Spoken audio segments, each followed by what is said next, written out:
Hello mga kasari, for today's video. Today po is Wednesday and same as usual mga kasari, sobrang init pa din sa labas. So Monday and Tuesday, nag-ayos tayo sa tindahan natin. Pero dahil nga sa, syempre open tayo, ayan, nakapaglagay na tayo ng ating mga chichirya at ngayon ay nakalbo na naman ito. Kaya dadagdagan na naman natin mga kasari, meron pa tayong spare sa mga box natin. Yun ang gagawin natin, ilalagay natin sila doon naman sa mga kulang. And ayan mga kasari, nabawasan na yung ating itlog. And yun, same as usual, nabawasan na naman ang ating mga dilatas. Kagabi, maraming bumili ng mga dilata. So yung mga hindi natin natapos-tapos, yung mga nakaraang araw, like kahapon, yun na naman ang gagawin natin habang walang bumibili. At wag nang kayo mag-mind sa corners mga kasari. Naka-corners tayo kasi sobrang init para hindi nakasagi dito kasi mainit. So ayan no, wala nang klase mga kasari, so hindi mo na-expect talaga na may mga estudyante pa. Pero meron pa namang mga pailan-ilan na mga dumadaan ng mga kabataan na namimili sa ating mga biscuits. Sometimes sa candies natin and sa ating mga lollipop. Ayan, yung lollipop natin medyo nabawasan naman, nakalbo-kalbo na rin dito sa ano. Pero hindi ko talaga expect mga kasari yung mga kids dito. Bihirang-bihira kasi ito ay nandito tayo sa, alam niyo na, commercial area. Wala tayo, ang tindahan natin hindi located sa mga kabahayan. Kaya expect natin na kung may bibili sa ating mga nips at sa ating mga ganito, hindi talaga masasabi mo marami. So, ang maraming binibili dito kapag dito ka sa tabing daan, ayun, napapansin yung bigas natin, yung mga itlog natin, yung mga dilatas natin, yun mostly ang binibili dito sa mga area na mga ganito. Kaya kayo mga kasari, kung gusto nyo magtindahan at ang tindahan nyo ay ganito katulad sa akin located, dapat hindi kayo magpo-focus sa mga mga pambata-bata na mga paninda. Focus kayo dun sa talagang mga basic na kailangan sa loob ng pamamahay. 'Di ba? Like yung ating mga panluto, yun talaga, mga mantika.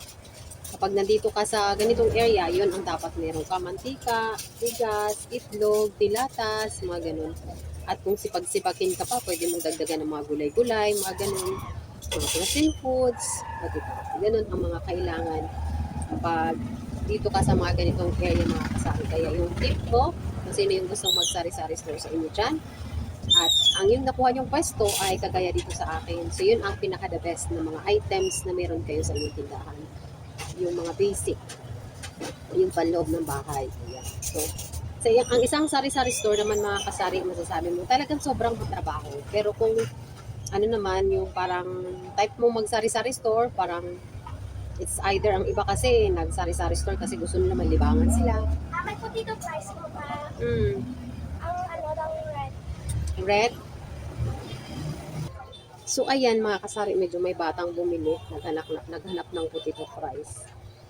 Ayun mga kasari, no, kung sinong gusto sa inyo dyan na magsari-sari store, ang iba gusto nila magsari-sari store sila kasi para may libangan sila. Yung mga libangan na sinasabi mga kasari, kung nandyan ka lang sa mga bahay nyo, pwede nyo gawing libangan lang talaga. Yung parang okay lang kung may bibili o walang bibili. Pero kapag ka, eto, tip mga kasari, kapag ka ang tindahan mo ay kagaya sa atin dito na meron tayong renta na binabayaran, of course, talagang kailangan gawin mo itong seryoso. Hindi yung isipin mo lang libangan lang naman ito. Hindi po pwedeng gawing libangan na isang sari-sari store kapag ikaw ay nagre-rent. Dapat po seryoso mga kasari. Kasi meron ka mga obligasyon na kailangan mong bayaran at the end of the month. Ngayon, kung gawin mo lang libang-libangan ang tindahan mo at hindi mo ito ginawang seryoso, ang mangyayari mga kasari is hindi ito magiging successful. Kasi, syempre, ang mangyari dyan, ang pang-rent mo supposed to be dapat ang income mo lang ang pwede mong maibayad sa rental, sa water expense, and sa electricity expense.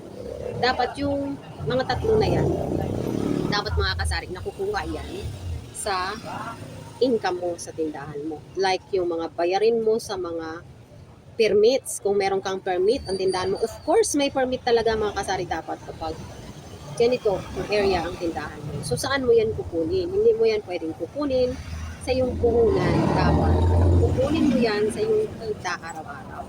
Magsisave ka dapat para sa mga expenses na yan. No? Hindi po pwedeng gawin mong libangan lang ang sari-sari store mo. Kasi kung gawin mo lang libangan, hindi ka masyadong masasabi mong seryoso, hindi ka magiging devoted sa tindahan mo. Dahil sa isip mo, libangan mo lang, paano yung mga expenses, mga bayarin mo, hindi pwedeng gawing libangan lang. Dahil yan ay mga accountabilities mo talaga yan mga kasari. You are account ka talagang magbayad every end of the month. Kaya dapat, hindi pwedeng gawing libangan lang ang isang sari-sari store kapag ito ay nagre-rent ka. Seryoso dapat. Kasi meron akong isang ah, vlogger dyan na meron na siyang, medyo sikat na to siya. May sari-sari store din to mga kasari. Hindi ko na lang i-mention ang kanyang channel, pero siguro maano niyo to, makarelate kayo nito kung sino to at mahulaan niyo kung sino. Meron siyang isang malaki na sari-sari store, ganito. Nagre-rent din sila, parang sa subdivision yata. Tapos along doon sa kabilang street naman, kumuha sila ng another rental space naman at pinaparent nila sa mother niya, yung mother niya nagbabantal. So dahil matanda yun na yung mother niya, hindi na kayang mag-handle ng isang sari-sari store. At sinabi niya na para daw may libangan lang ang kanyang parents, ang kanyang mother. So hindi po pwedeng maging libangan ng isang tindahan. So ang nangyari is nag-close ito, nalugi, diba? Nalugi. Pag sinabi mong nalugi, isipin natin siguro hindi na sila makabayad ng rental through income. Ang kuryente at tubig hindi nila mabayaran through income din, di ba? So siguro partly ng puhunan nakukuha na nila ito para sa pangbayad sa kanilang mga accountabilities every end of the month.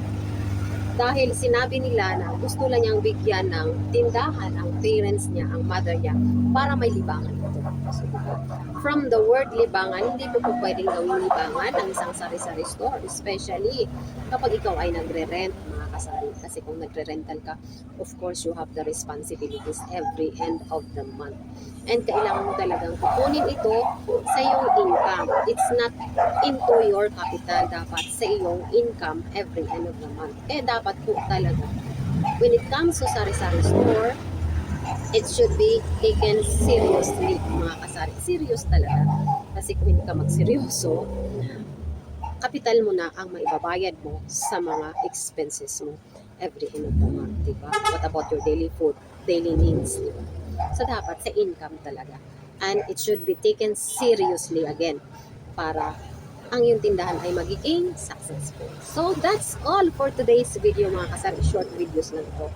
Share ko lang at naisip ko na iba kasi hindi siniseryoso. So, maraming salamat sa inyo guys sa panonood muli sa aking channel at sa aking previous vlog yesterday. Thank you so much po dahil marami pong nanonood dito. Maraming salamat po sa pag-subscribe nyo sa aking channel. At alam ko, when you are subscribing my channel, you will learn something para magiging successful po ang inyong life, of course, at ang inyong magiging pamilya in the future. Thank you so much again for watching and see you on my next vlog. Bye-bye po!